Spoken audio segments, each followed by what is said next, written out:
All right, we're going to look at finding the antiderivative of a couple of equations.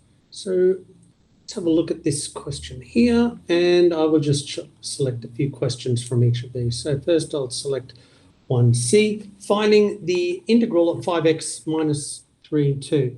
Well, when we've got the integral of 5x minus 2 cubed dx, we raise the power by 1, so that becomes 5x minus 2 to the power of 4, and we divide by 4.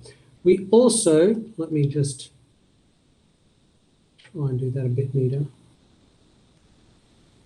We also have to divide by the derivative of the bracket, which is 5. We've got our answer. The answer is 1/20th 5x minus 2 to the power of 4 plus c. Right, question 2. Let's change the color. Let's do 2. I'll do 2 of these. I'll do 2D and 2E. So let's look at, first of all, x is greater than 2/3. Now, if x is greater than 2/3, you will notice that the denominator will be positive. So when x is greater than 2/3, 3x minus 2 is also positive. So, okay, therefore, we don't have to worry because when we do the integral of 5 over 3x minus 2, we're going to get the natural log, the log to base e of our base 3x minus 2. Now, you see on the top we had a 5. That 5 is still there. Now, so the first bit is simply the log to base e of that bracket. Now, we have to divide by the derivative of that bracket, so divide by 3 and plus c. And that's our answer because we already know this is a positive value, so it's okay to have the log of a positive value, and so we're finished. Now, however, when for part E, x is less than a quarter. Now, if you use a number less than a quarter in the denominator, for example, negative x minus a number smaller than a quarter, take 0, we get positive. X minus a negative, we'll always get a positive. Well, that's so 1 minus 4x will always be positive. So we can just move forward and not worry about. Normally, if we get a negative, you've got to remember to put the absolute. Now, it's safe to put that anyway. So you can put that in the answer. You don't need it because we already know 3x minus 2 is a positive.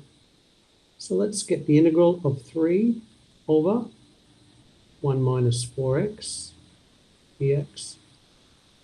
And that will be 3 natural log of 1 minus 4. And we have to divide by the derivative of that bracket. And the derivative of that bracket is negative 4. So that becomes negative 3/4. And we put plus c. If you want to play it safe, you don't need it because we know it's a positive, but you can always put the absolute in there. And I would recommend you do that every time anyway. Find the antiderivative of each of the following.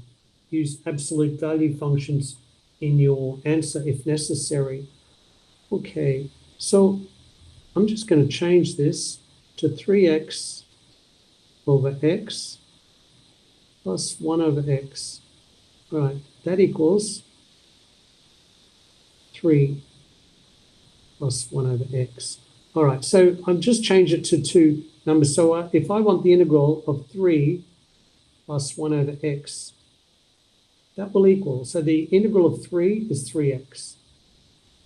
The integral of 1 over x is the natural log of x. Now, I don't know if x is positive or negative, so I'm going to put an absolute of x, and there we have it. All right? So let's do the last one.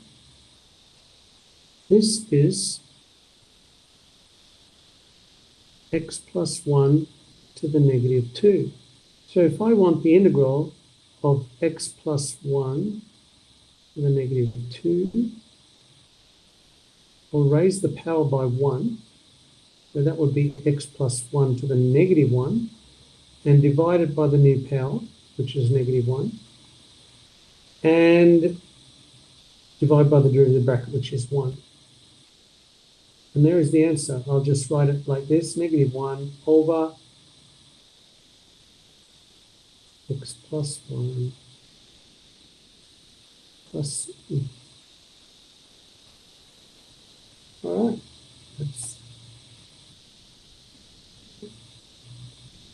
I don't know what's going on here. Let me just try and fix that. I don't know if it can. There we go.